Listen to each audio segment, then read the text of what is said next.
Tuhan, darah-Mu sucikan ku, kuasa salib-Mu pulihkan ku. Oleh karena salib-Mu seluruh hidupku milik-Mu.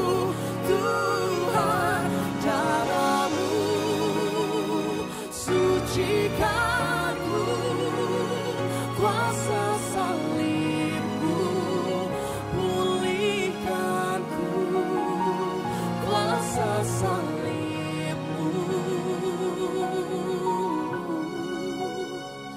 pulihkan ku.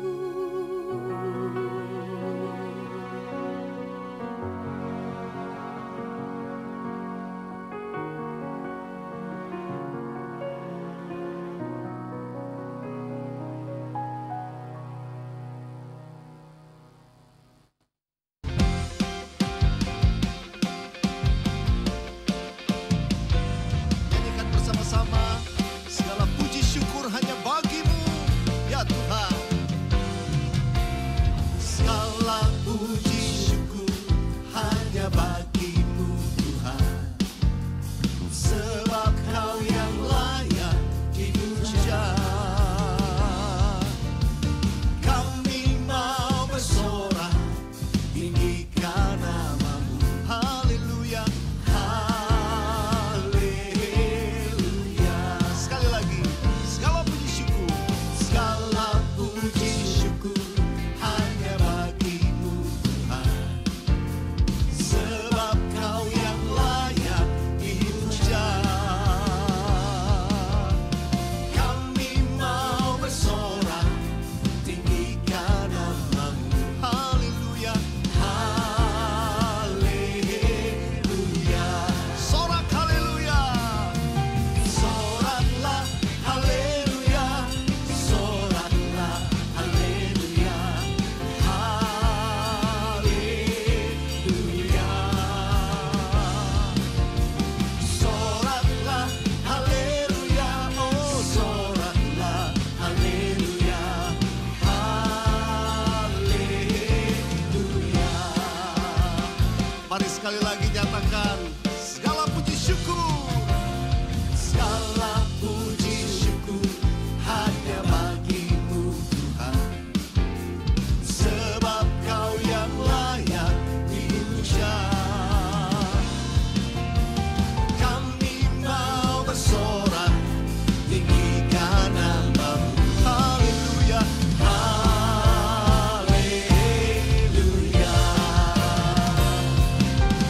Soraklah haleluya. Oh, soraklah haleluya. Haleluya. Soraklah haleluya. Oh, soraklah haleluya. Haleluya. Sorak haleluya. Soraklah haleluya. Bertepuk tangan. Haleluya. Haleluya. Haleluya. Soraklah haleluya. Oh, soraklah haleluya. Haleluya. Sekali lagi, sorak haleluya. Soraklah haleluya. Soraklah haleluya. Haleluya. Soraklah haleluya. Oh, soraklah haleluya. Haleluya. Haleluya. Haleluya. Haleluya.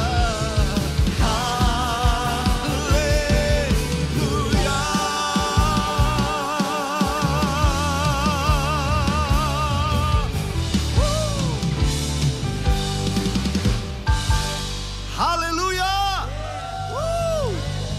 Segala puji bagi Tuhan. Haleluya.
Kristus ku berikan kemuliaan atas kemenanganku.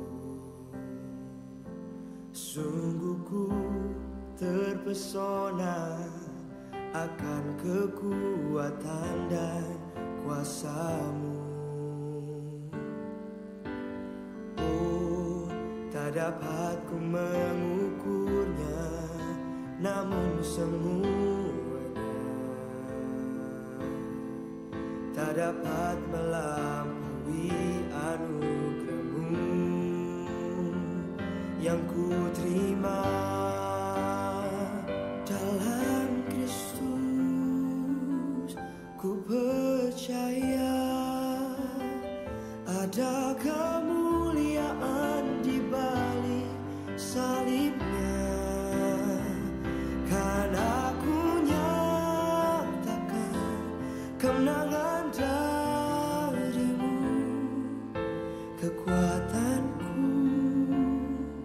harapanku dalam Kristus.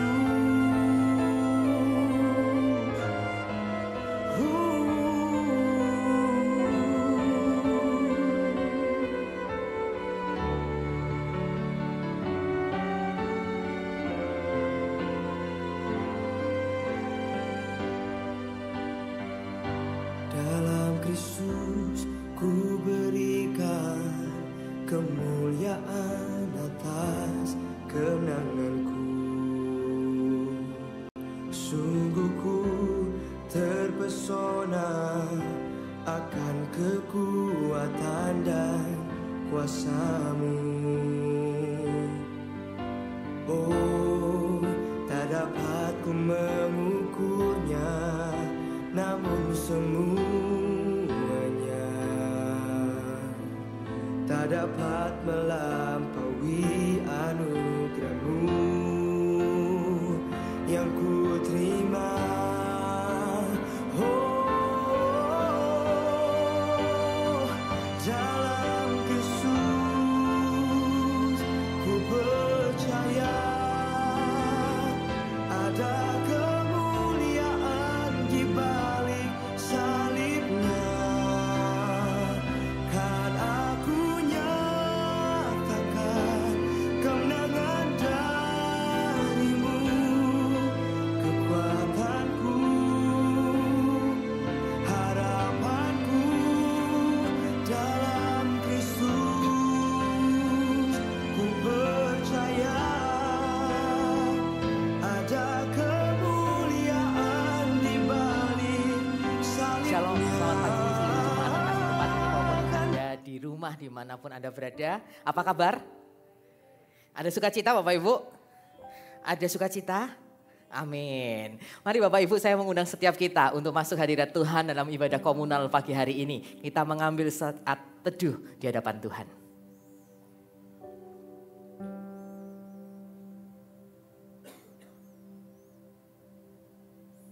Kiranya setiap kita, Anda dan saya dipanggil Tuhan untuk beribadah secara komunal, secara bersama-sama, memuliakan Tuhan melalui setiap lantunan pujian. Dalam setiap firman yang diberitakan kita menjadi pembelajar dan pelaku firman. Dan oleh karena itu, mari kita bersama-sama melandasi ibadah pagi hari ini dalam pertolongan kita. Dalam nama Tuhan yang menciptakan langit dan bumi, yang tidak pernah meninggalkan semua perbuatan tangannya, turunlah atas kita sekalian anugerah salam dari Tuhan Yesus Kristus melalui perantaraannya Roh Kudus. Amin.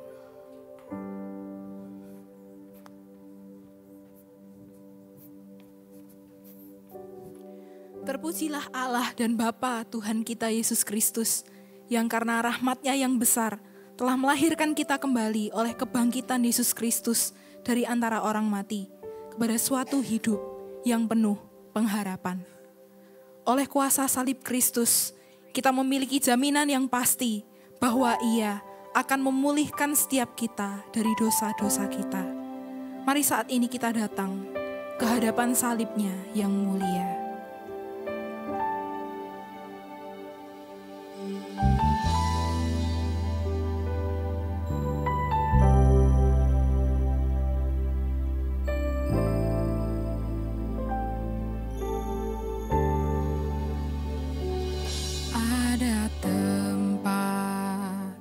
yang mulia, anugerah-Mu tercurah. Kau berikan hidup-Mu sebagai ganti dosaku.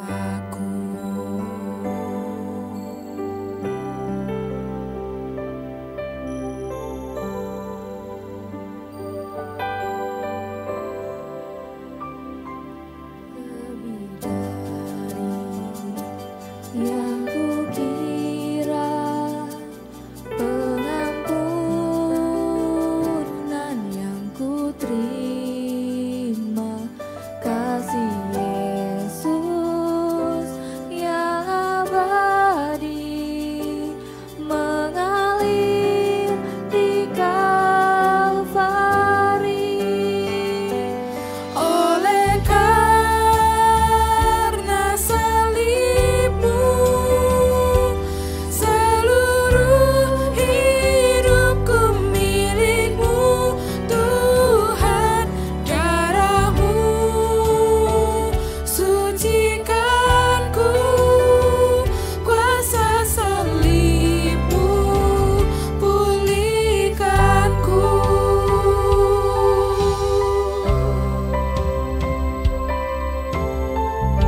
Kami mau bersyukur Tuhan untuk pengampunan-Mu atas setiap kami. Lebih dari yang kukira, pengampunan yang kuterima, kasih Yesus yang abadi mengalir di Kalvari.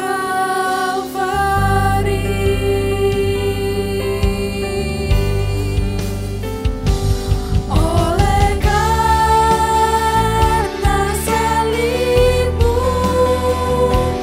seluruh hidupku milik-Mu, Tuhan. Darah-Mu sucikanku, kuasa salib-Mu pulihkanku. Oleh karena salib-Mu, seluruh hidupku milik-Mu, Tuhan. Darah-Mu sucikanku, kuasa salib-Mu pulihkanku. Kuasa salib-Mu pulihkanku. Kuasa salib-Mu pulihkanku.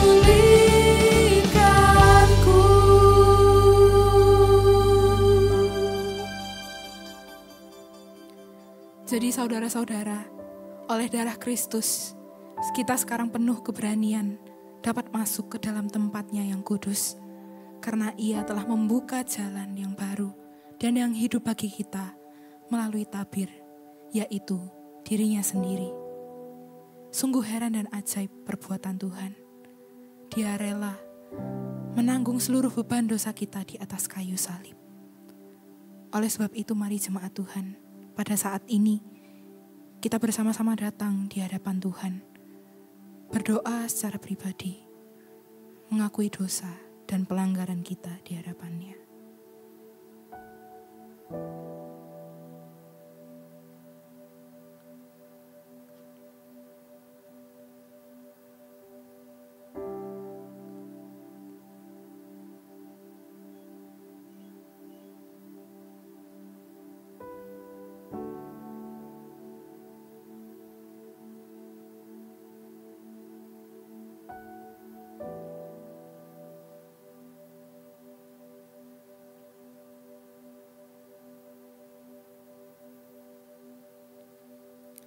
Allah Bapa kami yang bertahta dalam kerajaan surga yang mulia. Saat kami mengingat betapa kudus dan mulianya Engkau, Kami menyadari betapa sering kami mencemarkan hati kami dengan hal-hal yang mendukakan hati-Mu.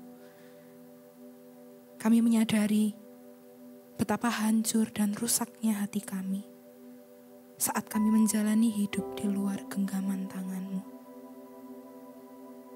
Ampuni kami, Tuhan. Di dalam segala kelemahan dan keterbatasan kami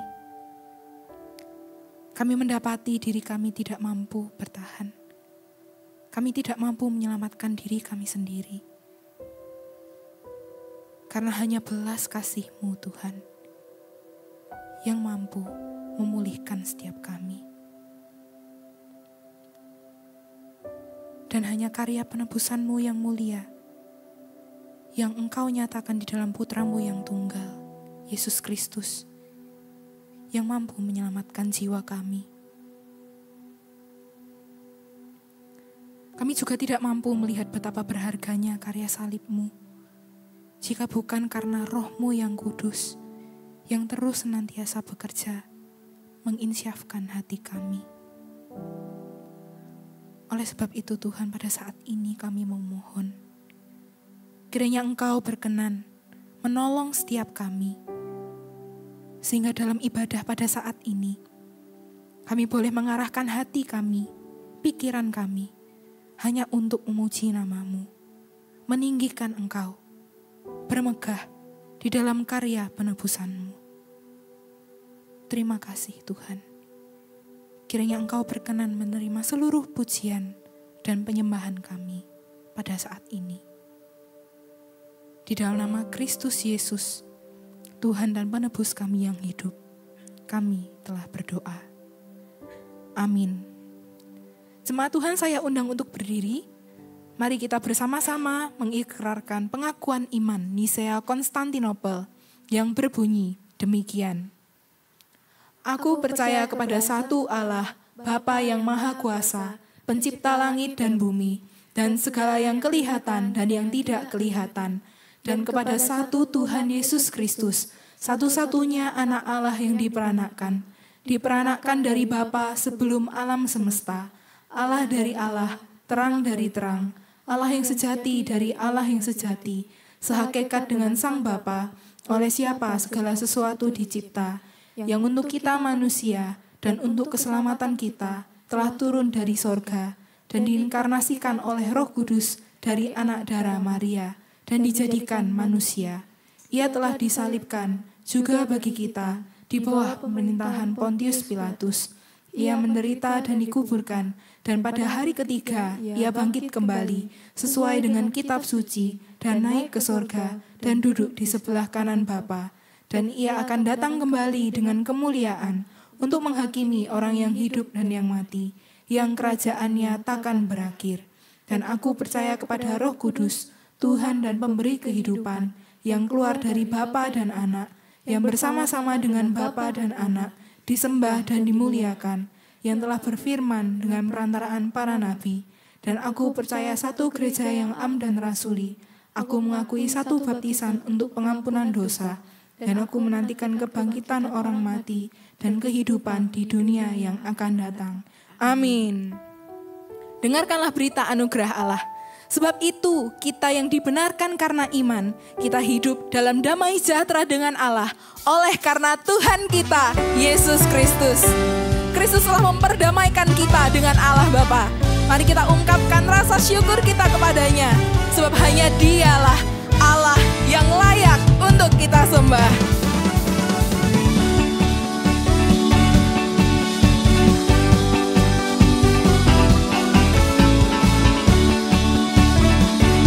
Segala puji syukur hanya bagimu Tuhan. Segala puji syukur hanya bagimu Tuhan, sebab Kau yang layak dipuja. Kau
bagimu. Segala puji syukur hanya bagimu Tuhan, sebab Kau yang layak dipuja.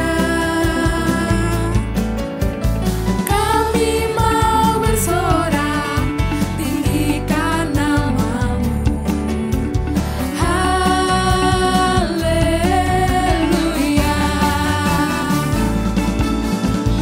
Soraklah, haleluya. Soraklah, haleluya. Haleluya.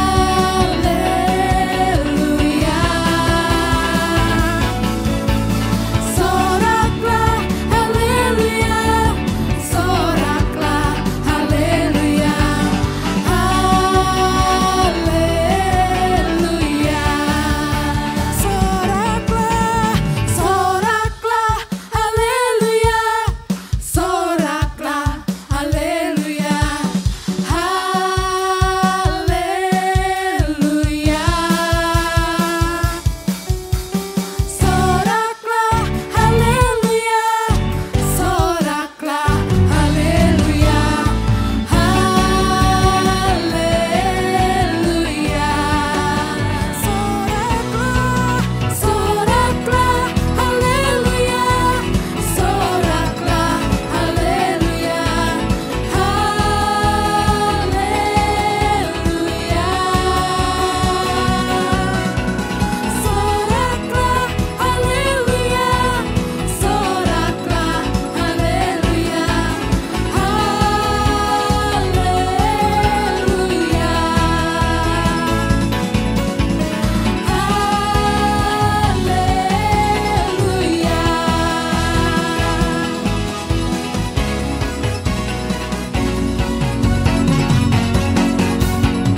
Haleluya. Terpujilah nama Tuhan kita.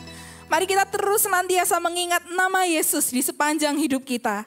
Karena hanya Dialah satu-satunya sumber pengharapan dan penghiburan yang sejati.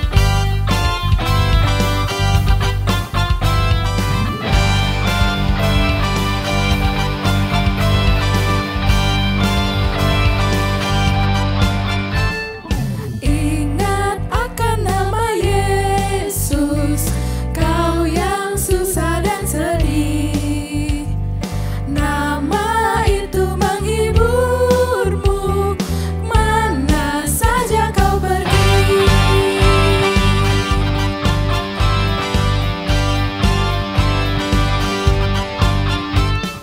Bawa nama Tuhan Yesus, itulah perisaimu. Bila datang pencobaan, itu yang menolongmu. Indahlah namanya, pengharapan dunia. Indahlah namanya, suka surga yang bakal. Sungguh indah nama Yesus, pengharapan dunia. Sungguh indah namanya, pengharapan dunia. Sungguh indah namamu Yesus, pengharapanku. Sungguh indah nama Yesus, pengharapan dunia. Sungguh indah namanya, pengharapan dunia. Sungguh indah namamu Yesus, pengharapanku.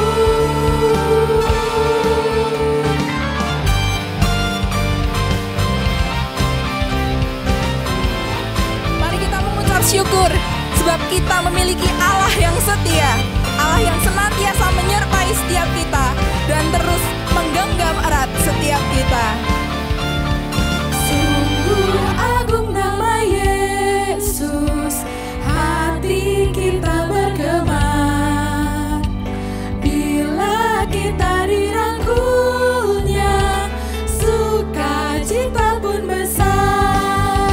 Indahlah namanya, pengharapan dunia. Indahlah namanya,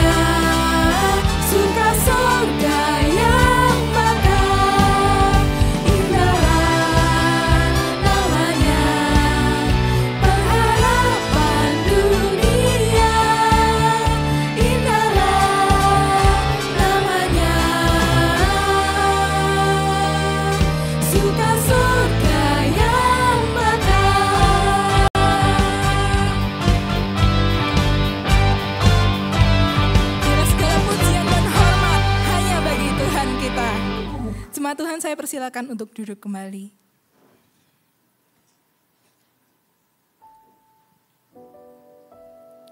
Jemaat Tuhan yang terkasih, Kristus telah menyatakan kesetiaannya di sepanjang hidup kita. Mari kita bersama-sama berpegang teguh di dalam kebenarannya, bersandar di dalam kekuatannya, agar kuasa Injilnya boleh terus bekerja di dalam dan melalui hidup setiap kita.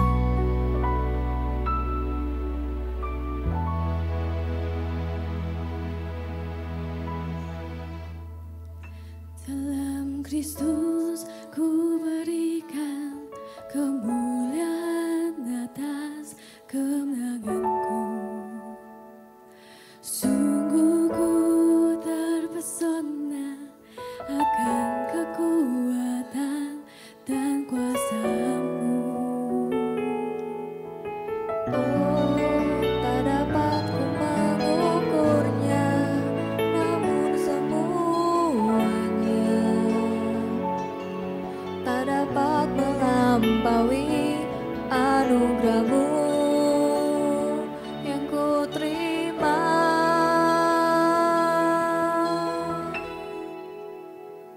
Dalam Kristus ku percaya ada kemuliaan di balik salibnya, karena ku nyatakan kemenangan dari-Mu, kekuatanku, harapanku dalam Kristus.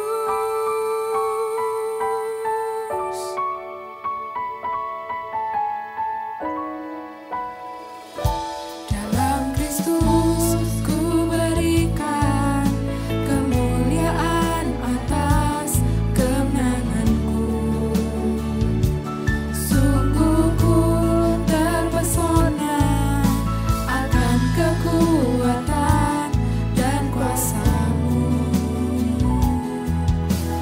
Oh, tak dapat ku mengukurnya, namun semuanya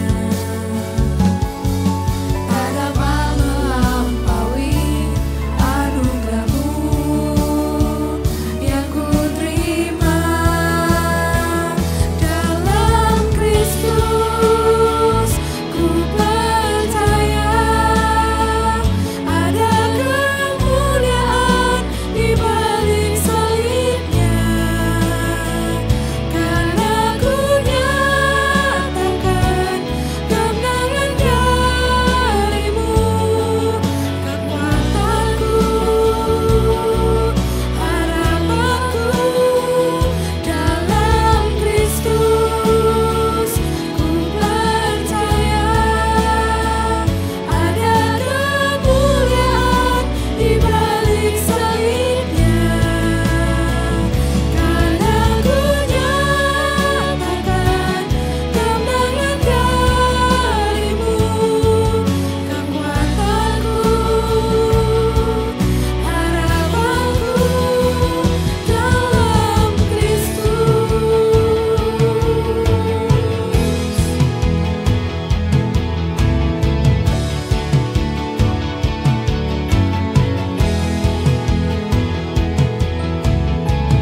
Sungguh Tuhan, tidak ada satupun yang dapat kami banggakan selain karya salib-Mu yang telah menebus dan membebaskan hidup setiap kami.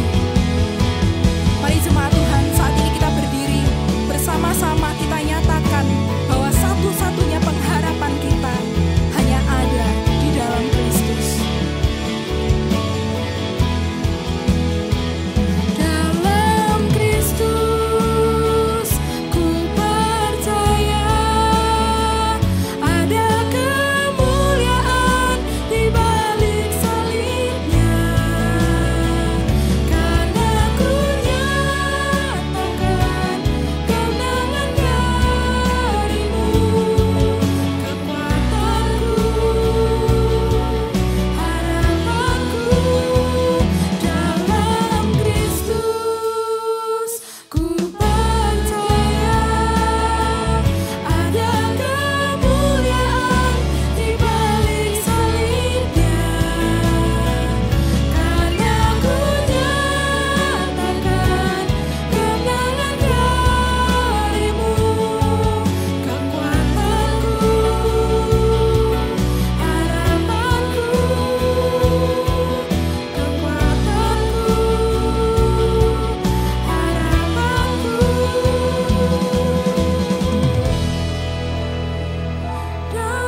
Mari kita satukan hati.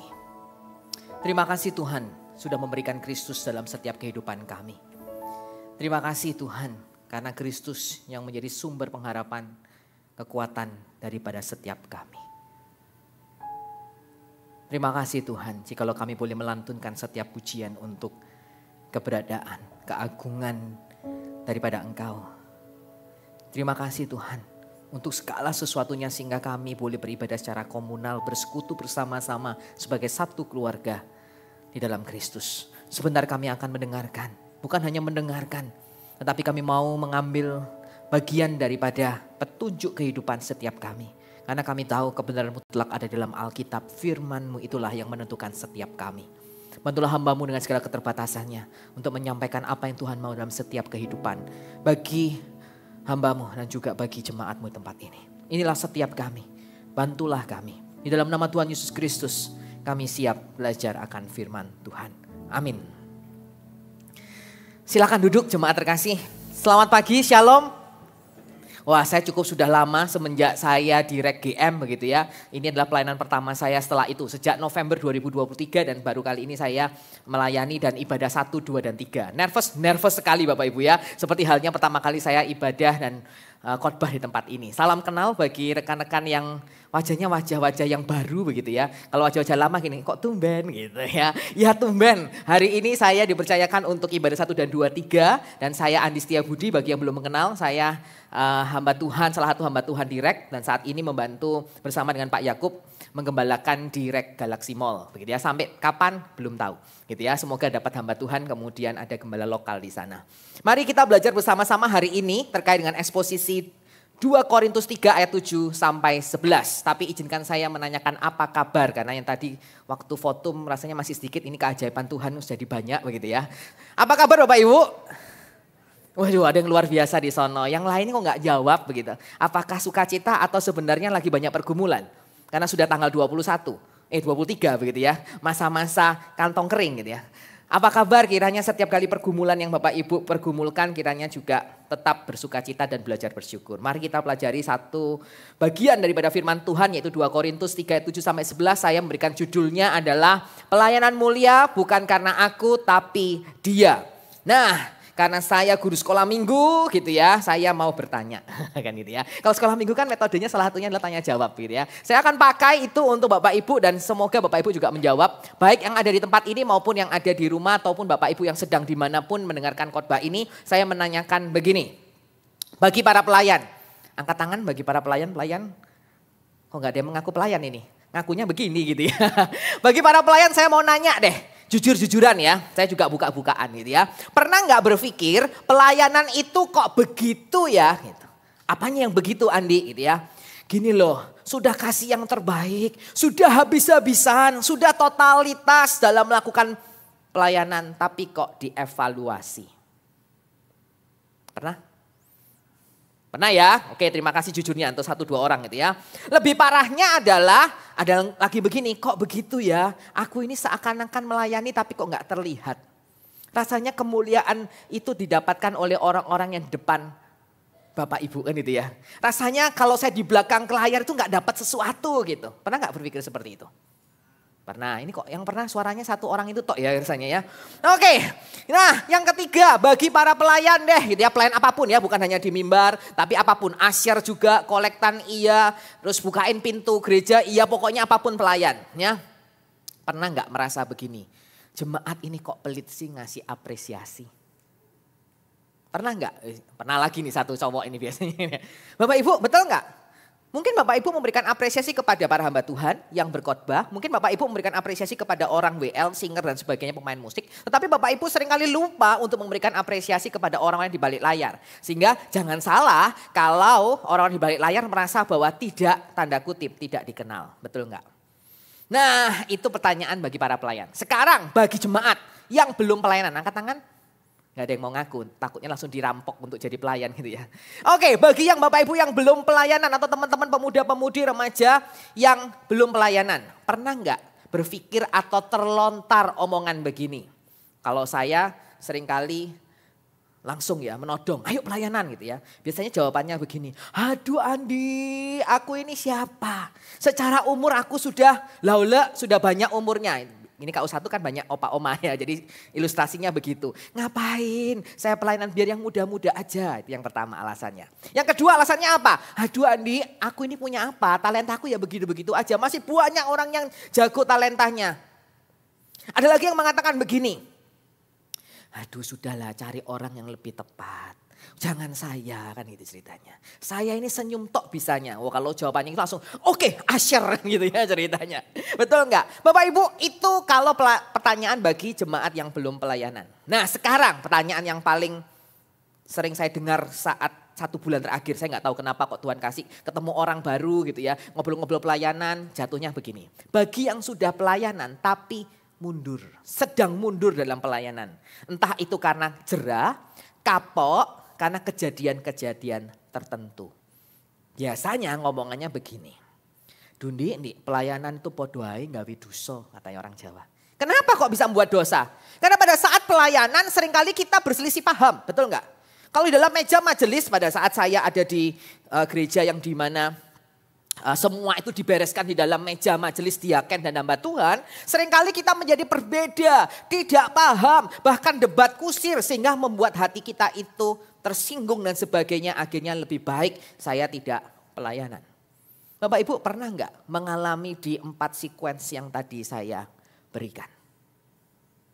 Dan ilustrasi ini mengantarkan kita dalam teks 2 Korintus 3 ayat 7 sampai dengan 11 dalam kehidupan pelayanan Paulus. Keyakinan Paulus dalam pelayanannya yang dibuktikan dalam 2 Korintus 3 ayat 4 sampai 6 dan 12 itu didasarkan bukan siapa Anda dan saya. Bukan siapa pelayannya, juga bukan bagaimana responnya jemaat. Karena seringkali kalau kita melayani kadang-kadang kita bingung. Betul enggak? Kalau saya bingung Bapak Ibu, pokoknya setiap kali khotbah gini, ini jemaat ada yang ngerti enggak ya? Gitu. Apalagi hari ini susah, saya bilang aduh ini susah gitu ya. Kok dapat eksposisi kan itu ceritanya. Pernah enggak kita berpikir, aku pelayanan ini sudah beres apa enggak ya kan gitu? Betul enggak? Bukan. Paulus mengatakan bahwa keyakinan Paulus dalam pelayanan bukan berasal dari siapanya yang melayani dan juga bukan bagaimana yang dilayani meresponi. Tetapi Paulus mengatakan apa? Jenis pelayanan itu sendiri sangat luar biasa yang Tuhan percayakan. Kenapa? Karena pelayanan itu seharusnya menjadi karya pelayanan daripada Roh Kudus. Sehingga di dalam 2 Korintus 3, 7-17 kita akan fokus tentang bagaimana pelayanan daripada karya Roh Allah dalam setiap pelayanan kita. Mari saya undang setiap kita membaca pasal 3 ayat 7-11 secara bergantian. Ayat 7 saya bacakan, ayat selanjutnya bergantian. Saya bacakan ayat 7. Pelayanan yang memimpin kepada kematian terukir dengan huruf pada loh batu. Namun demikian kemuliaan Allah menyertainya waktu ia diberikan. Sebab sekalipun pudar juga cahaya muka Musa begitu cemerlang sehingga mata orang-orang Israel tidak tahan menatapnya. Jika pelayanan itu datang dengan kemuliaan yang demikian, betapa lebih besarnya lagi kemuliaan yang menyertai pelayanan roh. Sebab jika pelayanan yang memimpin kepada penghukuman itu mulia, betapa lebih mulianya lagi pelayanan yang memimpin kepada pembenaran. Sebenarnya apa yang dahulu dianggap mulia jika dibandingkan dengan kemuliaan yang mengatasi segala sesuatu ini sama sekali tidak mempunyai arti. Ayat 11, sebab jika yang pudar itu disertai dengan kemuliaan, betapa lebihnya lagi yang tidak pudar itu disertai kemuliaan. Demikian bacaan firman Tuhan, makin cinta Tuhan, makin cinta firman. Kalau kita mundur sejenak, ayat-ayat sebelum ayat 7, apa isinya? Mari kita mengingat bahwa begini, pada saat Paulus membatalkan atau mengganti rencana perjalanannya dia, maka jemaat Korintus ini sudah memiliki pandangan yang negatif. Kita udah belajar gitu ya bersama Pak Heri dan seterusnya sebelum waktu di 2 Korintus pasal 3 ataupun pasal 2 ataupun pasal 1. Maka pada saat Paulus melihat hal itu, Paulus tidak memberikan pembelaan yang berlebihan. Paulus di ayat 3 mengatakan dan fokusnya lebih penting adalah karya Roh Allah. Bahwa segala pelayanannya itu bukan hanya untuk diri sendiri tetapi daripada karya Roh Allah. Sehingga ayat 3 menjadi dasar untuk ayat-ayat selanjutnya. Ayat 4 dia mengatakan kecakapan, ya, memberikan keyakinan bagi Paulus bahwa segala sesuatu yang dia yakini itu dapatnya daripada Roh Allah. Kemudian ayat 5 dan 6 dia mengatakan bahwa segala sesuatu kecakapan Paulus dalam konteks pelayan perjanjian baru juga didapatkan daripada Roh Allah. Yang menarik di sini adalah kata kemuliaan. Kenapa? Kalau Bapak Ibu baca pelan-pelan gitu ya, pasal 3 ayat 7 sampai dengan 11. Kata mulia, baik secara kata benda maupun secara kata kerja itu muncul sebanyak 10 kali. Kalau orang lagi ngomong, terus diulang-ulang terus, itu penting gak Bapak Ibu? Penting. Maka kata mulia ini sangat penting. Pertanyaannya adalah, apa yang dimau oleh Paulus dengan penekanan kata mulia? Kalau saya boleh memberikan tujuan khotbah hari ini, saya menyatakan begini. Tujuan yang ingin disampaikan cukup sederhana. Mari kita belajar daripada keyakinan Paulus dalam pelayanannya yang disampaikan di ayat 4 sampai 6 dan 12 itu didasarkan oleh jenis pelayanannya, yaitu oleh Roh. Bukan siapa yang menjadi pelayannya. Atau bukan karena memperhatikan responnya pendengarnya, yaitu jemaat Korintus. Mari kita melihat bagaimana jenis pelayanan daripada Roh Allah dalam kehidupan Paulus. Nah, untuk bisa mendaratkan hal ini, untuk bisa memberikan pemahaman yang lebih jelas, maka Paulus memberikan perbedaan. Ini ya, lebih gampang toh, betul ya? Anak sekolah minggu aja paling suka karya aktivitasnya apa? Find spot differences between two picture, kan gitu ceritanya ya. Cari perbedaan dari beberapa gambar di dalam dua gambar yang berbeda. Nah, Paulus juga menggunakan metode itu. Paulus membedakan bagaimana konsep daripada pelayan di perjanjian lama dan konsep daripada perjanjian yang baru. Maka saya mengingatkan setiap kita dalam kasus atau dalam cerita 10 perintah Allah diberikan. 10 perintah Allah diberikan di Keluaran 34 ayat 29 sampai 35. Selama 40 hari 40 malam Musa berpuasa di hadapan Tuhan. Kemudian Musa menuliskan perintah, 10 perintah itu di 2 loh batu.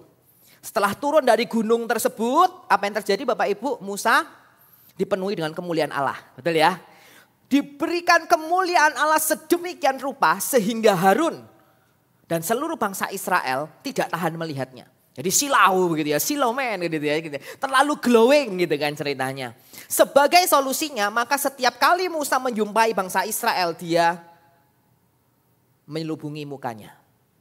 Ini kita mengingat bagaimana Musa sebagai pemimpin yang Tuhan pakai, sebagai laskarnya Tuhan Allah yang Tuhan tunjuk, mendapatkan kemuliaan daripada Allah saat ia menuliskan membawa 2 loh batu itu kepada umat pilihan Allah yaitu bangsa Israel. Paulus menekankan begini. Paulus tidak menyangkali bahwa pada saat kita membandingkan, pada saat Paulus membandingkan konsep kemuliaan yang ada di perjanjian lama ini dengan konsep perjanjian baru di mana Paulus hidup. Perjanjian baru adalah konsepnya adalah Kristus penggenapan kan gitu. Nah, Paulus itu nggak menyangkali atau tidak mengecilkan arti kemuliaan dalam konteksnya Musa. Kenapa? Karena kita bisa melihat di ayat 7a, di ayat 7b, di ayat 9 dan 11 dikemukakan kok. Kemuliaan Allah menyertai pada waktu pelayanan tersebut diberikan. Pelayanan itu datang dengan kemuliaan. Pelayanan yang memimpin kepada penghukuman itu mulia. Disertai kemuliaan. Paham kok Paulus. Tetapi konsepnya berbeda. Tapi jangan sampai salah pada saat kita berbicara masalah eksposisi di pasal 3 ayat 7 sampai 11 ini, kita tidak akan membandingkan pelayanan yang tidak mulia dengan pelayanan yang mulia. Jadi asumsikan bahwa oh iya Musa nggak mulia, Paulus mulia. Enggak begitu. Ataupun kita akan membandingkan 2 tokoh, Musa dan Paulus. Tidak. Karena dua-duanya adalah pelayan Tuhan. Cuman bedanya sono itu hidup dalam perjanjian lama, Paulus hidup di dalam perjanjian baru. Yang kita bandingkan adalah kemuliaan yang menyertai masing-masing di 2 perjanjian yang berbeda.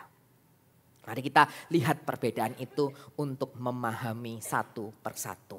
Ada 3 aspek yang kita bisa pahami untuk memahami perbedaan yang ada. Yang pertama adalah tingkat kemuliaan. Tingkat kemuliaannya ada perbedaan. Waktu Musa dengan waktunya Paulus.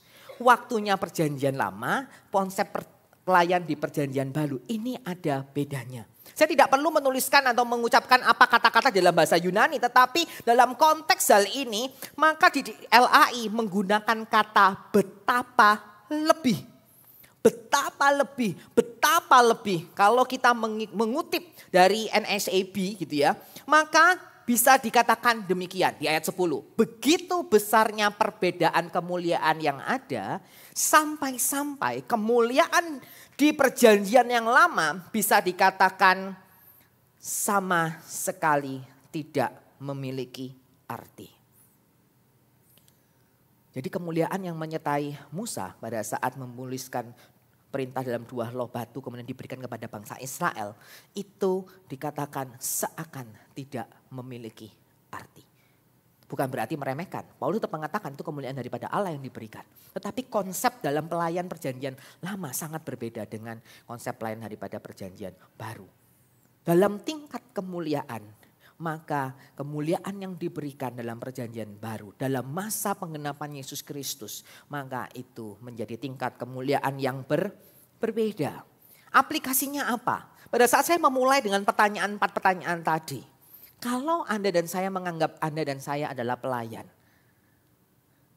Pelayan yang seperti apa? Yang kita hidupi. Pelayanan seperti apa? Pelayanan yang seperti apa? Ministry yang seperti apa yang kita lakukan sepanjang hidup kita? Jikalau saya boleh membandingkan Anda dan saya, kita dibandingkan dengan Musa. Jauh, betul enggak? Betul ya? Jauh pol sudah. Coba ada yang mau volunteer jadi Musa masa kini? Ada? Kalau kita mau dibandingkan dengan Paulus, saya ngagum sekali dengan Paulus, makanya pada saat saya S1 teologi saya punya beberapa buku yang belajar pastoral berdasarkan Paulus gitu ya. Orang kok pinter banget ini tuh ya, dan Tuhan pakai luar biasa. Kejatuhannya gitu ya, menolakannya tapi Tuhan pakai dalam masa hidupnya. Siapa kita, Anda dan saya? Paulus itu saksi Kristus yang luar biasa bukan? Betul enggak? Kalau dia mengatakan bahwa dia leader of the church, berapa banyak church yang dia bangun. Pada saat kita bicara masalah dia itu adalah penginjil kayak tadi ya. Nanti ada pengumuman kita diundang semua penginjilan pribadi. Berapa banyak orang yang diinjili oleh setiap daripada kesaksian hidup Paulus. Kita ini gak ada apa-apanya. Pada saat kita ditawari pelayanan kemudian mengatakan, aduh saya bukan siapa-siapa. Atau pada saat kita pelayanan kemudian kita mengatakan, loh aku kok gak pernah diapresiasi. Loh kemuliaan cuma ada di orang-orang di depan panggung dan sebagainya. Mari kita melihat apakah tingkat kemuliaan itu menjadi penting pada saat kita bicara masalah konsep pelayan Anda dan saya di masa perjanjian baru. Gak ada gunanya. Pada saat Musa aja loh yang disinari luar biasa dengan kemuliaan, itu gak ada gunanya. Kenapa? Karena kita kembali kepada konsep bahwa pelayanan itu bukan siapanya. Bukan bagaimana respon jemaat. Tetapi bagaimana karya roh Allah dalam setiap pelayanan itu. Sehingga kalau misalkan pada saat Bapak Ibu jemaat di tempat ini mengapresiasi setiap kami para hamba Tuhan. Bagaimana kami melayani. Mari kita selalu mengingat bahwa itu bukan karena aku. Tapi karena Tuhan. Karena ini karyanya roh Allah. Pada saat setiap hamba Tuhan mau maju. Aduh Tuhan bisa apa enggak ya. Bisa apa enggak, bisa apa enggak. Jujur Bapak Ibu pada saat pertama kali saya di Nginden. Terus kemudian disuruh khotbah di umum. Mindernya luar biasa. Betul ya. Kenapa? Ya salah satunya mau tidak mau namanya manusia membandingkan diri sendiri dengan sebelumnya. Nah kalau Rek terkenal dengan YTH-nya, gila seujung aja gak dapat tuh. Kecuali kalau ngomongin masalah pajak dan akuntansi ya Pak Yakub rasanya kalah kan gitu ya. Tapi kalau ngomongin masalah Yunani, Ibrani kemudian eksposisi gila itu otak dari apa gitu kan ceritanya. Minder Bapak Ibu. Tapi pertanyaannya begini, perlukah kita minder? Merasa gak punya apa-apa. Maka pada saat pagi hari ini, kita diingatkan bahwa tingkat kemuliaan itu semuanya daripada roh Allah. Sehingga tidak ada bedanya siapanya, bagaimana responnya jemaat. Tetapi mari kita melihat bukan siapa, bukan respon. Tapi pelayanan itu adalah hasil karya daripada Roh Kudus. Itu jauh lebih penting. Sehingga pada saat kita mendasari seluruh pelayanan kita, konsep berpikir kita bahwa pelayanan itu adalah hasil karya daripada Roh Allah, maka kita pun tidak berhak mengambil kemuliaan Allah dalam setiap pelayanan kita. Kalau toh kita nggak dapat apresiasi, toh kita juga diberikan kesempatan sama Tuhan. Kenapa kita nggak memandang kesempatan itu sebagai apresiasinya Tuhan Allah? Kalau toh kita bisa melayani, kenapa kita nggak berpikir bahwa itu adalah apresiasinya Allah, bahwa engkau diberikan kepercayaan untuk melayani? Betul nggak? Pada saat ada undangan untuk melayani, pada saat engkau tidak mengambilnya, pertanyaannya apakah engkau mengapresiasi Allah? Saya balik sekarang. Itu yang pertama. Yang kedua, perbedaan daripada konsep ini baru dan lama dilihat dari durasi kemuliaan. Saya nanya, ibu-ibu deh, para wanita, kalau beli peralatan-peralatan dapur dan sebagainya, pilih yang durasinya lama atau pendek? Kok diam semua? Lama ya, betul enggak? Hemat, kan itu ceritanya. Kalau pemuda-pemudi yang lagi jatuh hati, durasi pacarannya mau cepat atau mau lama? Lama. Kalau bisa sampai ke pelaminan, betul enggak? Kalau kita pengen dapat relasi yang sangat kuat, pengennya pasti awet tahan lama. Kalau perlu gaji itu enggak diutik-utik ya kan. Kenapa? Awet semua, jadi enggak perlu ambil gaji lagi kan gitu ya. Nanam cabai sendiri, nanam sayur sendiri, semuanya nanam semua gitu ya. Kalau begitu bijinya harus ditanam lagi, nanti bijinya. Kan lumayan tuh hemat. Para bapak-bapak bisa mengajari istrinya bertaman gitu ya ceritanya. Loh Bapak Ibu, kita itu hidup dalam kesementaraan, betul ya? Sehingga sesuatu kalau ada peradaban, dihadapkan pada pilihan, mau yang tahan lama atau yang sementara, ya pasti milihnya secara majority itu adalah tahan lama. Berbicara masalah kemuliaan, maka durasi kemuliaan itu juga berbeda. Di ayat 7 sampai 11 jelas perbedaannya. Di ayat 7-11 dikatakan kemuliaan dalam perjanjian yang lama tidak lagi berguna. Kata kerja yang muncul yang Paulus pakai dalam konteks kemuliaan ini adalah 25 kali. Dia menggunakan kata pudar, memudar. Jikalau saya boleh memberikan arti lebih menusuk lagi artinya, maka dikatakan membatalkan atau meniadakan. YLT mengatakan being made useless. Tetapi kemuliaan itu tidak lagi berguna.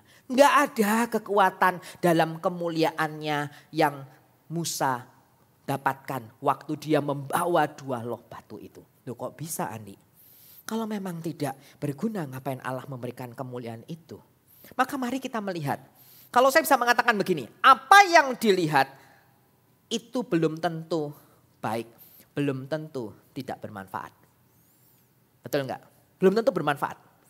Saya 2 minggu yang lalu saya berangkat di salah satu kota, saya melayani bukan melayani secara mimbar begitu ya. Saya menganggap bahwa pekerjaan saya sebagai konsultan pajak dan akuntansi itu adalah pelayanan. Sehingga saya tidak hidup dalam dualisme gitu ya. Kalau di gereja saya jadi hamba Tuhan, kemudian kalau jadi konsultan pajak saya jadi hamba dunia. Enggak begitu gitu ya. Saya menganggap itu sebuah pelayanan. Jadi itu mendadak sekali Bapak Ibu, saya harus berangkat. Saya masih ingat tuh hari Rabu, di mana hari Rabu itu harusnya saya bimbingan S3 begitu ya bersama profesor di Universitas Airlangga.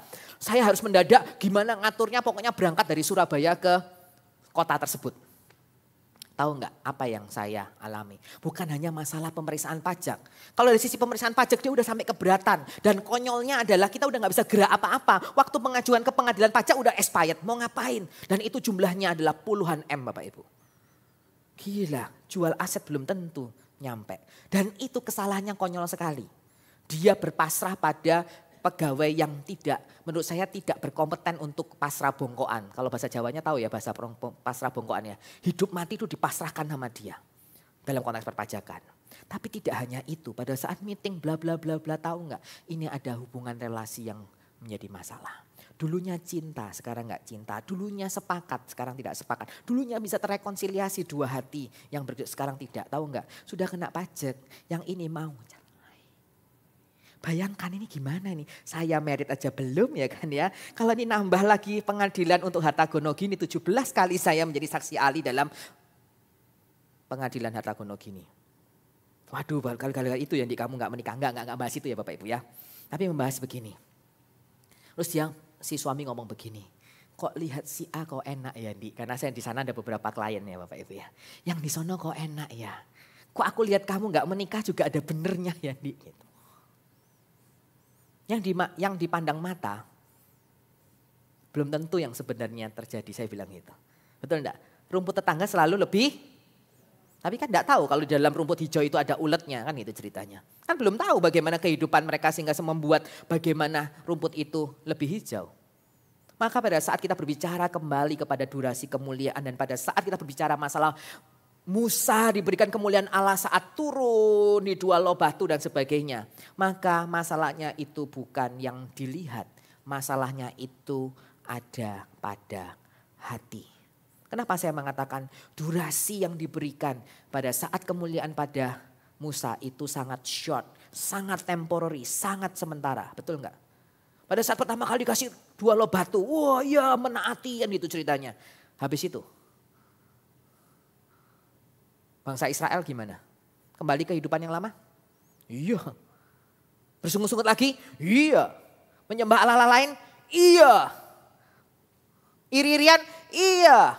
Berselisih paham sesama bangsa Israel? Iya. Mempertanyakan Tuhan? Iya jawabannya. Jadi kan masalahnya bukan mata, bukan masalah si lawan itu, tapi masalah hatinya. Jadi kalau pada saat kita berbicara masalah Musa memiliki kemuliaan daripada Allah saat membawa dua loh batu dan didasarkan pada kegentaran di awal pemberian hukum Taurat, maka itu gak ada gunanya. Betul enggak? Hukum Taurat gak ada gunanya. Pada saat pemberian itu dianggap tidak ada gunanya. Coba kita bayangkan, berapa lama sih aturan itu, adanya peraturan itu mengikat setiap kita untuk jalan dengan hidup yang benar. Tak tanya sekarang. Berapa lama sih? Kalau lagi waras ya, betul enggak? Kalau lagi tahu mana yang benar, mana yang salah, maka kita hidup dengan aturan yang benar. Sekarang saya nanya, kalau hidup kita itu bertumpu pada aturan, bukankah banyak aturan yang kita langgar? Betul enggak? Sifatnya sementara bukan? Betul kan? Gak usah paling susah-susah. Sejak dari SD saya tahu itu. Belajar lalu lintas kendaraan. Merah apa isinya Bapak Ibu teman-teman semua? Stop. Kuning hati hijau jalan. Kalau kuning ya, ini waktunya ngegas Dik. Kuning Dik, lewat lagi dan merah lagi kan gitu ceritanya. Kalau merah tergantung Dik, kalau kita lagi butuh nggak ada gitu. Makanya sekarang ada TV. Kalau Bapak Ibu tahu jalan raya di lampu merah itu ada durasi waktunya. Itu salah satu dari karya tulis mahasiswa saya waktu itu sama anak psikologi di Erlangga. Orang itu pengen tahu ini lampu merahnya sampai kapan, betul enggak ya? Logikanya kalau anak muda mau lihat cek WA atau lihat status kan masih bisa, masih 30 detik kan lumayan kan gitu ya. Bapak Ibu, kalau kemuliaan didasarkan pada pemberian aturan, mau jauh, mau lama tahan lama seperti apa sih? Kan enggak. Betul loh. Gak usah gitu anak sekolah. Siapa yang punya anak di sini? Saya belum punya anak tapi punya anak sekolah minggu banyak kan gitu ya. Anak sekolah minggu kalau dikasih aturan, ya ngerti, paham, understood, agree. Yes, agree indeed gitu ya. Sekian menit lagi lupa. Loh katanya gak boleh gitu. Gitu. Tapi ada juga anak-anak yang konsisten kan gitu ceritanya. Tapi have you remind them many times? Jawabannya iya. Betul gak? Jemaat deh, nggak boleh terlambat ya kalau kita coba kalau nonton konser, wah antriannya panjang nggak mau terlambat. Kalau ibadah bisa terlambat. Berapa kali kita mengulangi seperti itu? Jangan terlambat ya, jangan terlambat. Ini bukan aturan ya, betul enggak? Tapi tetap terlambat toh. Mau berapa lama? Gak bisa, kalau kita ngomong masalah durasi kemuliaan berdasarkan pada peraturan, tidak selama itu. Maka pada saat kita mengubah itu, maka di ayat 11 dikatakan kemuliaan yang menyertai pelayanan roh itu bersifat tidak pudar. Artinya apa? Menetap atau berdiam. Permanen dalam setiap hati Anda dan saya. Di ayat 3 dikatakan pelayanan roh dituliskan pada hati manusia. Kenapa kok hati manusia? Hati bisa lupa gak? Coba deh ya, hati jengkel, hati dengki, hati dendam, sakit hatiku. Mungkin persoalannya gak? Karena hatinya kan nggak bisa lupa itu ceritanya. Tapi kalau otak, lupa aku. Saya punya ponakan itu ya, sukanya begini. Baru sekian ngomong, itu ya potong buah. Duduk lagi. Loh, kok gitu? Lupa. Bayangkan Bapak Ibu ini gak ada 2 menit, 3 menit. Bagi yang mengenal ponakan saya tahu lah siapa dia kan gitu ya ceritanya. Dengan maaf lupa kan itu kan gampang. Kenapa sih kayak Allah ayat hafalan? Yuk kita menghafal di dalam hati. Kurenungkan siang dan malam. Kurenungkan itu pakai hati. Kenapa? Biar tidak lupa. Maka pada saat kita mengatakan pelayanan roh dituliskan pada hati manusia, maka ada permanensinya, ada menetap, ada berdiamnya. Sehingga melalui karya Roh Kudus dalam diri orang berdosa, Tuhan menggenapi janjinya. Aku akan menaruh Tauratku dalam batin mereka dan menuliskannya dalam hati mereka. Maka aku akan menjadi Allah mereka dan mereka akan menjadi umatku. Yeremia 31 ayat 33. Bayangkan Bapak Ibu, bagaimana hidup Anda dan saya. Sudahkah roh Allah itu permanen di dalam hidup kita? Sudahkah hati kita itu mengutarakan demikian? Ingat, apa yang dilihat belum tentu bermanfaat. Yang bermasalah itu bukan mata, tapi hati. Kalau dikasih aturan, paham, fully understood. Fully agreement di sana. Tapi pertanyaannya apakah hatinya mau taat? Anda dan saya perlu menyadari hal ini bukan? Bukankah hati yang memang susah diatur? Bapak Ibu stres. Kalau seperti saya nih ya. Saya kan minta sama Tuhan. Tuhan kalau bisa saya itu jadi hamba Tuhan tetap seperti ini. Pelayanan di marketplace maupun pelayanan di gereja. Kenapa? Saya itu pengen ngomong sama anak pemuda-pemudi, pekerja-pekerja profesional gitu ya. Ngomong begini, aduh enak ya kalau hamba Tuhan itu. Kalau kadang-kadang saya sering kali begini, kenapa kamu saat teduh kok bolong-bolong? Kenapa kamu gak baca Alkitab? Kenapa kamu gak menghafal ayat hafalan? Kan saya bukan pendeta. Loh pendeta itu melakukan itu. Loh ya iya pendeta kan gampang. Kan dia hidupnya memang sehari-hari di gereja. Masuk akal ya Bapak Ibu ya. Betul enggak? Jadi kalau dia saat teduh, firman Tuhannya lancar, ayat hafalannya banyak, ya masuk akal. Toh dia dibayar oleh gereja, itu loh konsep berpikirnya anak-anak. Nggak hanya di Jawa Bapak Ibu, pada saat saya di Sumatera, saat saya di Kalimantan, saat saya di Sulawesi, banyak sekali yang mengatakan demikian. Ya jangan dibandingkan dong dengan hamba Tuhan. Terus saya ngomong begini. Kalau saat saya bisa menjadi hamba Tuhan sekaligus saya menjadi pekerja, saya bisa membuktikan bahwa cinta Tuhan itu ada di dalam satu standar yang hidup yang sama. Dan itu susahnya setengah mati Bapak Ibu.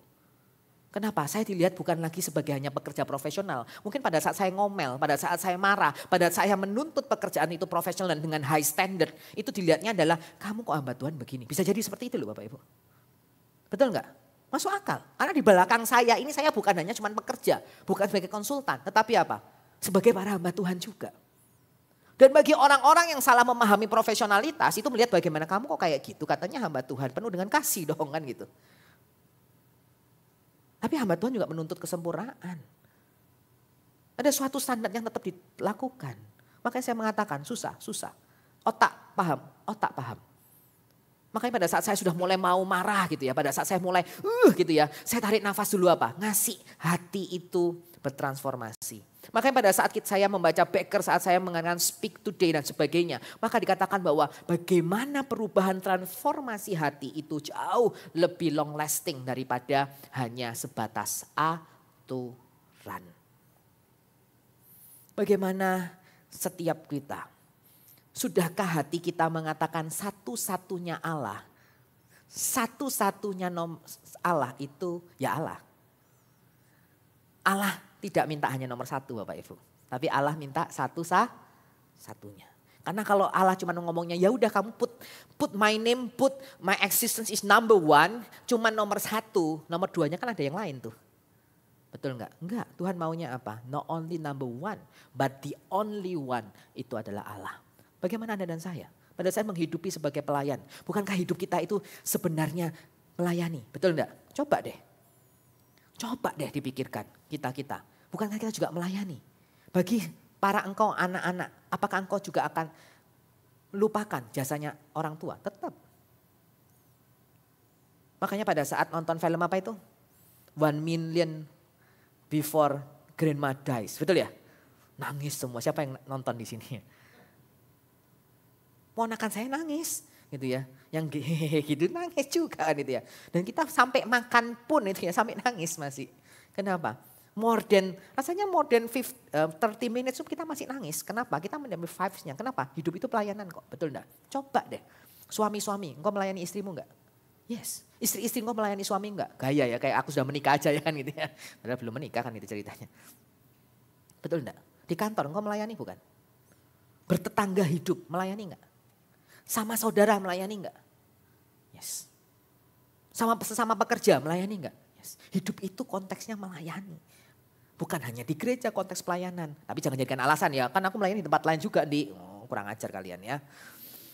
Bapak Ibu, kalau itu memang konteksnya pelayanan, hidup kita pelayanan. Hidup kita itu sementara. Kalau kita mau durasi kemuliaan Allah dalam hidup kita luar biasa, yuk kita hidupi dalam ketaatan kita sepenuh hati seperti teladan Yesus taat meskipun itu menyakitkan, meskipun itu kok kayak gitu yang harus saya jalani, bayangkan ya. Kalau kita menjalani penderitaan dan kita tahu, kita siap-siap gak?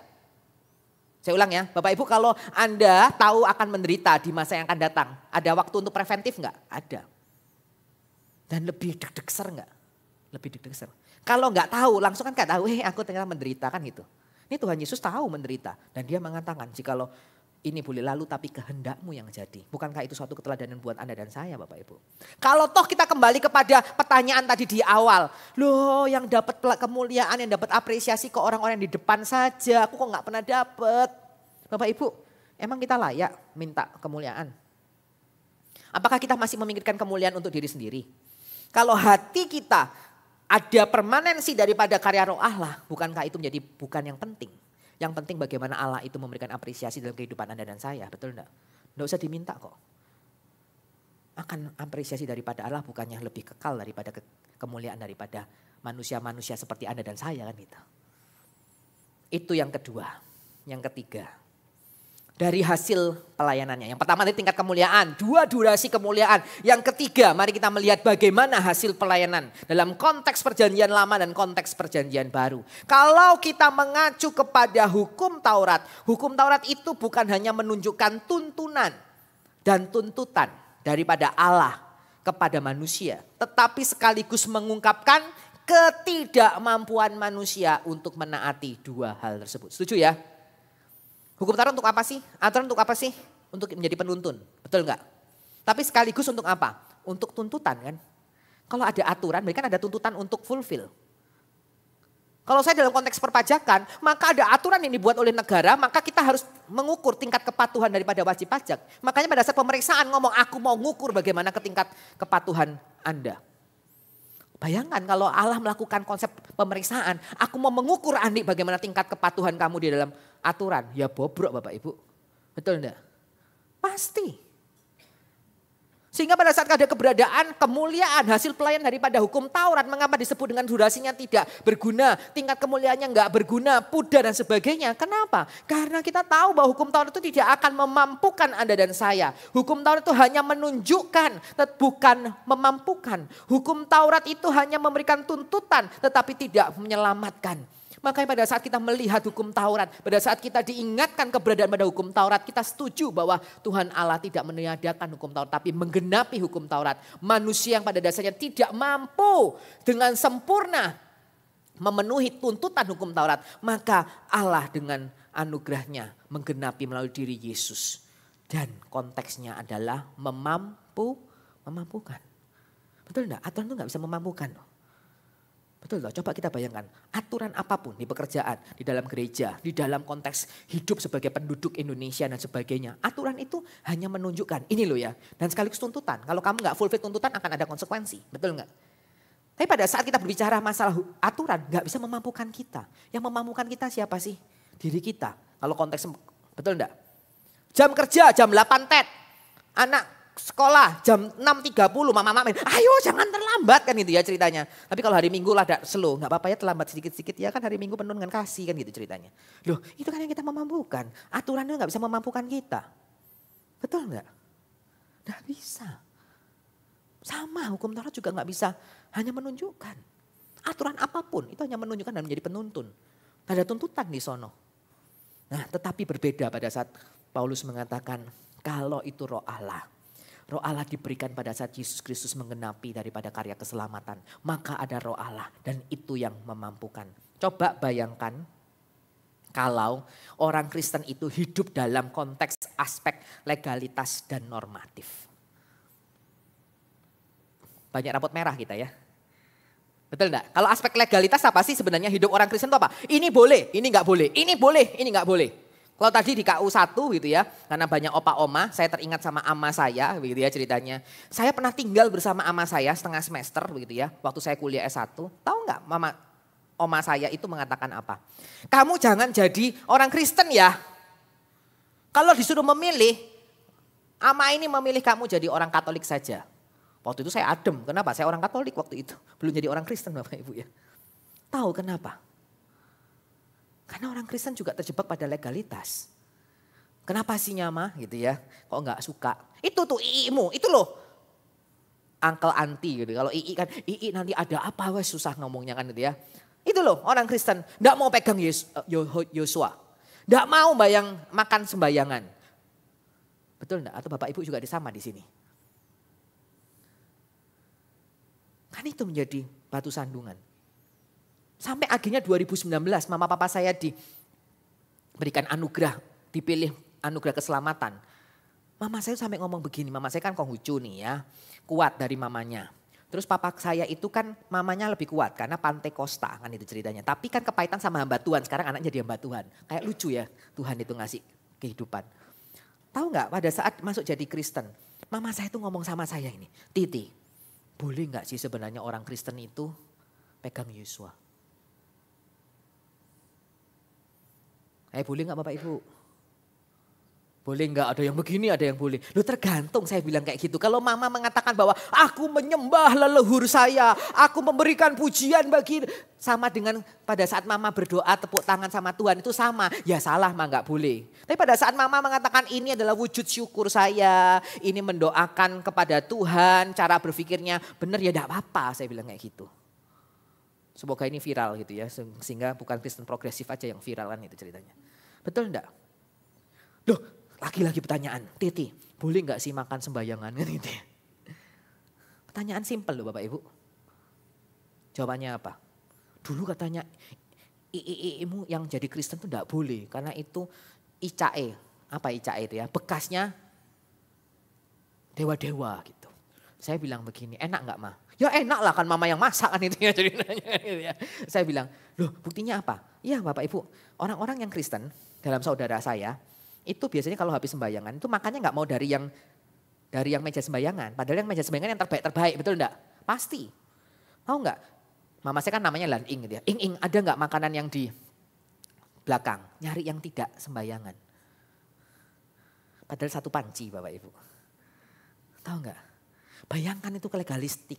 Mama saya sampai ngomong boleh nggak sih? Sebelum itu loh, boleh nggak Siti? Boleh nggak? Saya bilang tergantung. Kalau mama itu mikirin bahwa aku makan makanan ini jadi sehat, lebih sehat. Banyak berkat yang melimpah karena sudah didoakan ke dewa-dewa dan sebagainya. Ya gak oleh mah kan gitu ceritanya. Betul enggak? Karena yang berkat dan sebagainya itu dari Tuhan. Oh gitu. Tapi kalau misalkan mama makan, ya makan ini kan makan bareng-bareng. Ya gak apa-apa kan gitu ceritanya. Bapak Ibu. Bayangkan kalau orang Kristen itu legalistik. Lebih kejam bukan? Iya toh. Atau normatif. Kalau normatif bagaimana? Saya itu ikut arisan Bapak Ibu. Jangan diketawain ya. Saya di Gang 9 itu ada, Kutisari Selatan itu ada. Saya udah pindah ke kantor di Tenggilis tapi saya tetap ada rumah di Kutisari Selatan. Dan itu Gang 9 itu banyak opa-oma gitu ya. Ada mantan-mantan dosen saya di Airlangga juga ada di sono dan sebagainya. Itu ada arisan. Tahu nggak? Saya sedih. Kenapa? Baru kemarin gitu ya. Yang Chinese itu cuma 2 orang yang ikut. Sudah Kristen Chinese lagi ya. Kan ini minoritas total kan ini ya. Betul enggak ya? Tahu nggak yang ikut cuma 2, saya yang muda, yang satunya itu oma opa. Padahal di dalam Gang 9 itu banyak yang Chinese dan banyak yang Kristen. Kenapa yuk? Tahu nggak? Di dalam konteks arisan tuh ngobrol-ngobrol, ini grup papa, ini grup mama kan gitu ya, grup cewek gitu ya. Iya ya itu tetangga itu ya, aku nggak mau ikut ya. Kenapa loh? Padahal ini ya mbok nyontoh itu gitu ya. Ini loh kalau tetangga itu loh buang sampahnya begini. Itu loh ya kalau misalkan anak muda itu anak sopo sih itu cucunya siapa. Mau nyetir mobil itu loh yang melewati kita ya mbok dibuka itu. Jendelanya menyapa. Coba bayangkan Bapak Ibu kalau hidup berdasarkan normatif. Stres sendiri gitu ya. Kata ini. Coba bayangkan jadi pelayan terus kemudian ditanyain semua. Ayo kasih evaluasi saya gini. Ayo stres saya. Tidak bisa hidup. Betul enggak? Pelayan itu bukan karena siapa. Bukan karena bagaimana respon daripada jemaat. Tetapi pelayan mengatakan apa? Konteksnya adalah karya Roh Allah. Bayangkan. Saya nggak bisa membayangkan kalau Kristen itu hidupnya aspek legalitas dan normatif. Tetapi berbeda pada saat hasil pelayanan yang dihasilkan daripada Roh Allah. Pelayanan oleh Roh menghasilkan kebenaran. Di ayat 9. Sekaligus janji yang indah. Kita baca ya yang warna kuning bersama-sama. 1, 2, 3. Aku akan mengampuni kesalahan mereka dan tidak lagi mengingat dosa. Jemaat sendiri deh 1, 2, 3.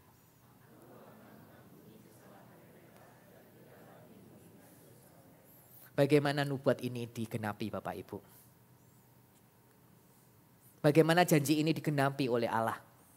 Kita baca bersama-sama. 1, 2, 3. Dia yang tidak mengenal dosa telah dibuatnya menjadi dosa karena kita. Supaya dalam dia kita dibenarkan oleh Allah.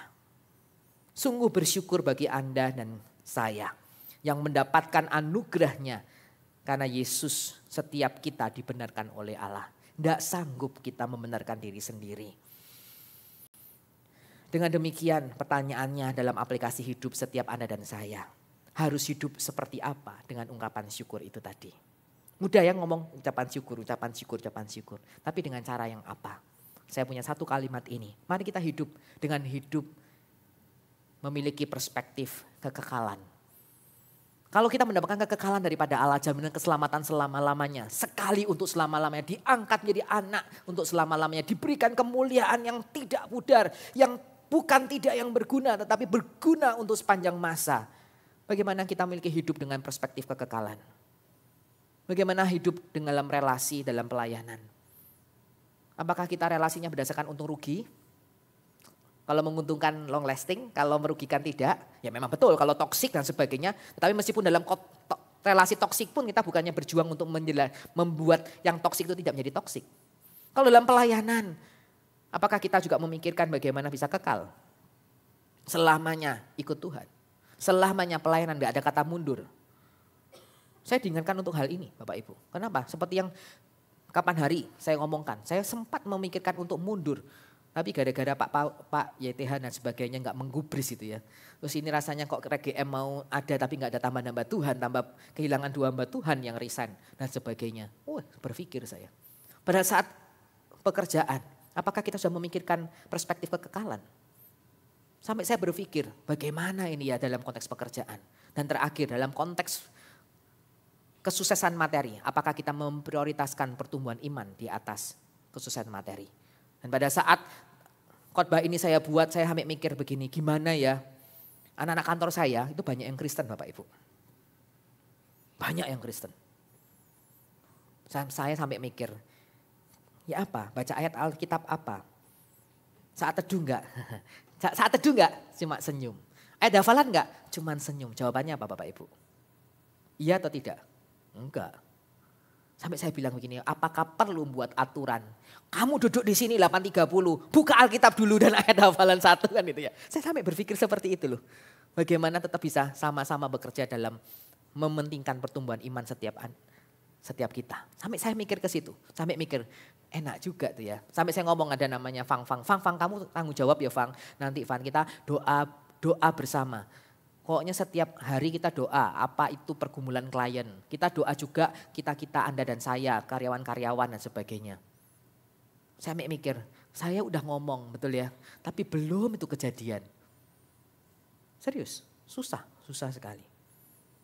Kalau untuk materi aja kita habis-habisan. Kalau untuk Tuhan hitung saya ulang ya, kalau untuk mengejar materi kita Bisa. Dapat cuan. Kalau bisa tutup mata aja cuan, betul enggak? Kalau bisa itu aset kita yang bekerja sehingga kita dapat cuan. Tapi kalau untuk pertumbuhan iman, ayo rek mengundang Anda ikut DG. Aduh, aku masih ngurusi ini. Kapan? Gak ada waktu. Betul enggak? Ayo pelayanan. Aduh, latihannya loh pas aku ini, ada itu. Ayo ikut camp. Aduh. Bapak Ibu, kalau dibalik. Itu loh. Kalau kamu dapat itu dapat cuan besar. Langsung. Betul enggak?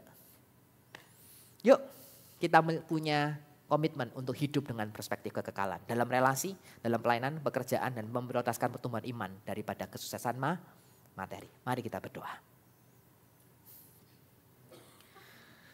Terima kasih Tuhan untuk firman yang mengingatkan setiap kami.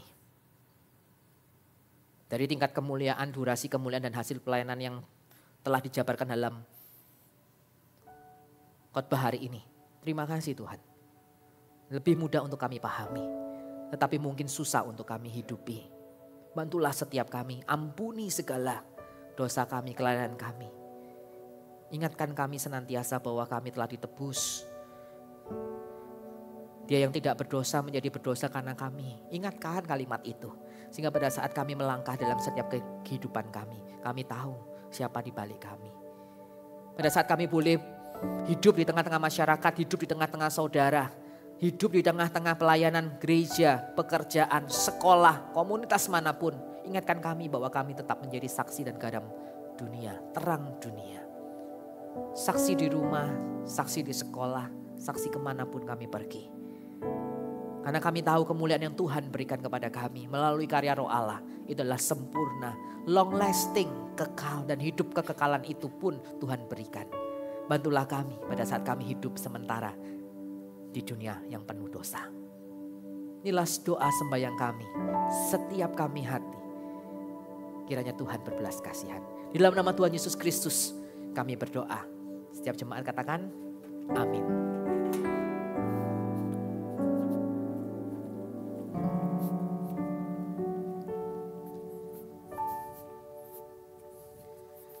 Dengan rela hati aku akan mempersembahkan korban kepadamu. Bersyukur sebab nama-Mu baik ya Tuhan.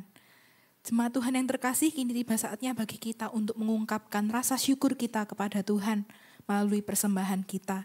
Bapak Ibu Jemaat bisa memberikan persembahan secara tunai melalui amplop yang telah dibagikan di awal ibadah, lalu dapat dimasukkan ke dalam kotak persembahan setelah selesai ibadah, maupun secara non-tunai melalui transfer ke rekening maupun scan kris yang terdapat di balik layar maupun yang terdapat di belakang amplop persembahan. Dan sambil kita mempersiapkan persembahan kita, selamat menyaksikan Warta Gereja minggu ini. Welcome to Reform Exodus Community. This is our church, this is our home. Kami ucapkan selamat datang bagi Anda yang baru bergabung hari ini. Jika Anda ingin lebih mengenal REK, silahkan dapat menghubungi nomor berikut ini. Bagi pelayan ibadah seluruh REK lokal Surabaya, mari bergabung dalam Worship Clinic yang akan diadakan 2 hari, tanggal 28 Juni pukul setengah 6 sore sampai 9 malam, dan 29 Juni pukul 12 siang sampai 6 sore, onsite di REK Nginden. Untuk pendaftaran dapat scan barcode di layar atau kunjungi bit.ly/rwc24_daftar. Shalom jemaat REK sekalian, kita patut bersyukur karena kita baru saja menyelesaikan kelas DG dan Camp Gap yang pertama untuk jemaat. Ya benar, kami mendengar begitu banyak kesaksian dari jemaat bagaimana mereka merasa diberkati dan dipulihkan melalui DG dan Camp Gap ini. Namun ini bukanlah akhir dari perjalanan iman kita bersama Kristus. Injil yang kita sudah hidupi mengajar dan mendorong kita untuk boleh mengabarkannya kepada mereka di luar sana yang belum percaya. Namun kami juga sadar bahwa bagi beberapa orang hal ini tidaklah mudah. Oleh sebab itu kami akan mengadakan kelas pelatihan penginjilan pribadi. Ya benar, kelas pelatihan penginjilan pribadi bersama gembala senior kita, Pendeta Yakub Tri Handoko. Kita akan belajar bersama-sama landasan Alkitabiah di dalam penginjilan motivasinya, apa yang boleh kita lakukan dan yang tidak boleh kita lakukan. Akan ada juga nanti simulasi-simulasi di dalam kelas. Kelas ini diperuntukkan untuk jemaat yang telah menyelesaikan DG1-nya. Mengapa? Karena kami percaya bahwa sebelum kita mengabarkan Injil kepada mereka yang belum percaya, kita harus terlebih dahulu belajar dan berusaha menghidupi Injil itu dalam kehidupan kita sehari-hari. Sebab itu catat tanggalnya 18 sampai 20 Juli kita akan mengadakannya secara online dan onsite. Sampai berjumpa, Tuhan Yesus memberkati. Mari turut bersama hadir dalam ibadah perayaan HUT-REK ke-32, Sabtu 27 Juli, Open Regis pukul 5:30 malam dan Open Gate pukul 6 malam di REK Galaxy Mall, Surabaya. Pastikan Anda mendaftar di link berikut ini. Demikianlah informasi untuk minggu ini. Tetap semangat, God bless you, see you next week.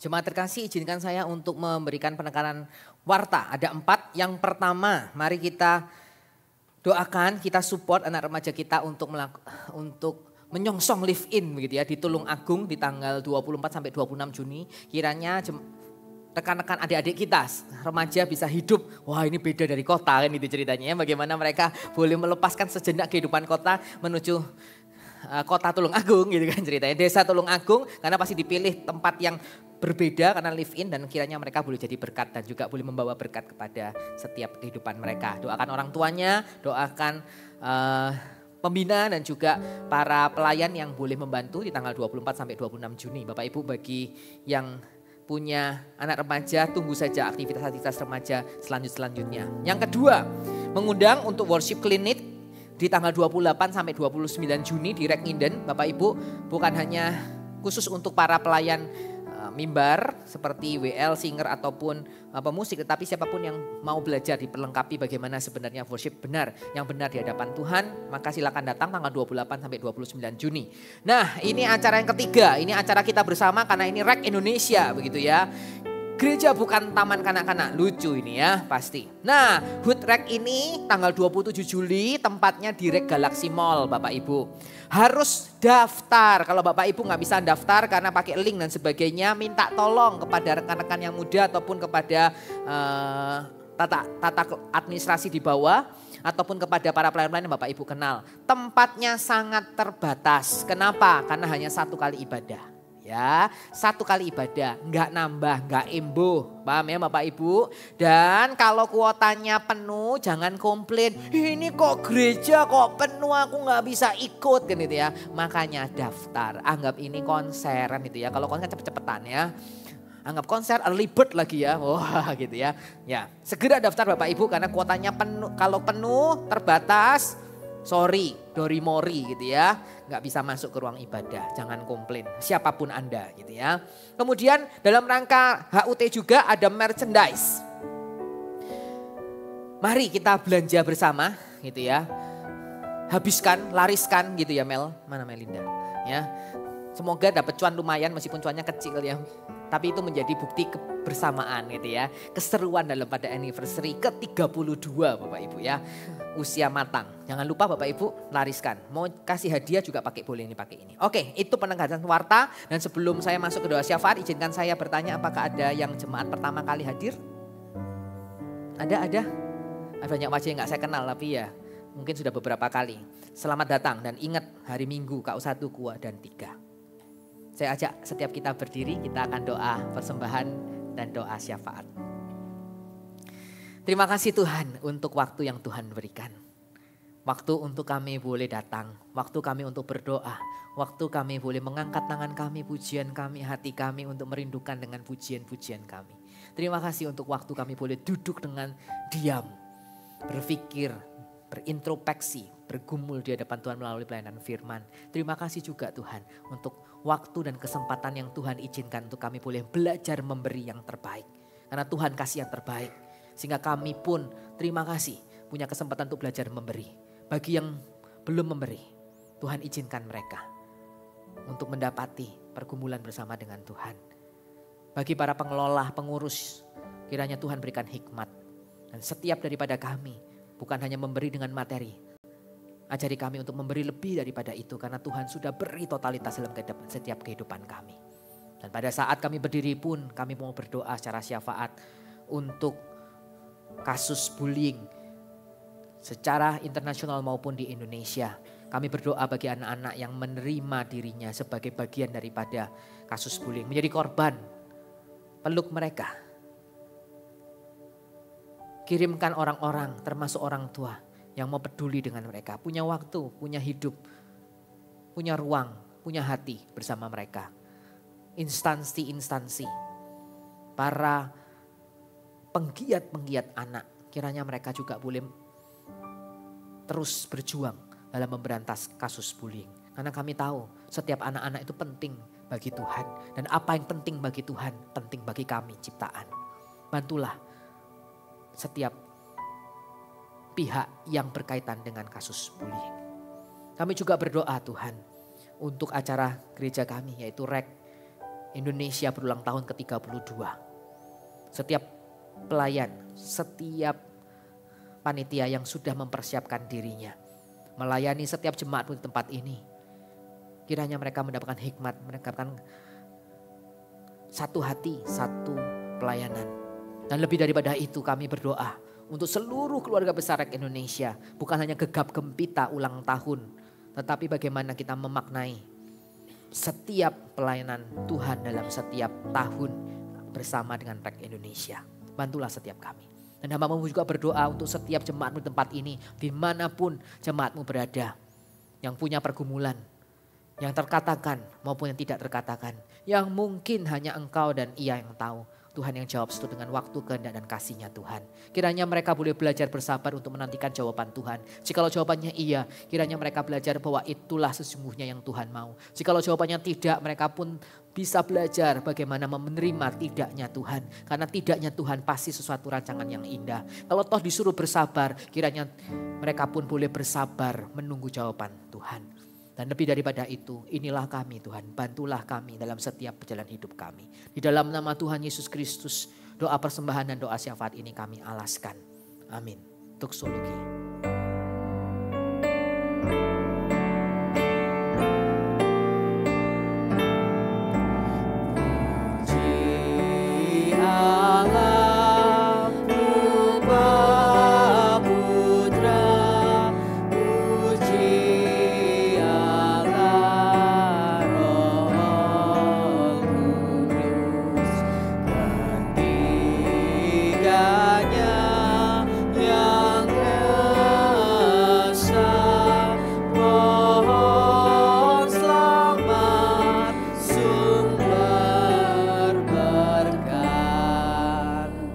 Terkasih, firman Tuhan telah disampaikan, ibadah boleh selesai, tetapi kiranya semangat sukacita daripada firman, narasi Injil boleh diusung menjadi penuntun sejati dalam setiap kehidupan Anda dan saya.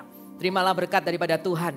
Kiranya Bapa di surga memberkati dan melindungi engkau. Kiranya Yesus Kristus menyinari engkau dengan wajahnya secara pribadi, lepas pribadi. Dan memberi engkau kasih karunia. Kiranya Roh Kudus menuntun Anda dan saya setiap langkah hidup.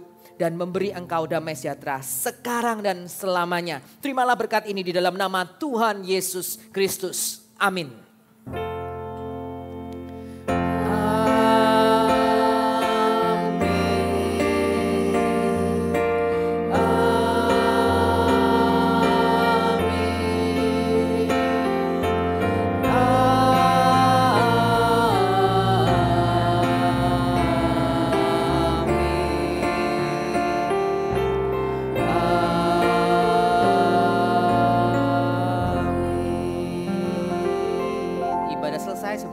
Duduk saat teduh.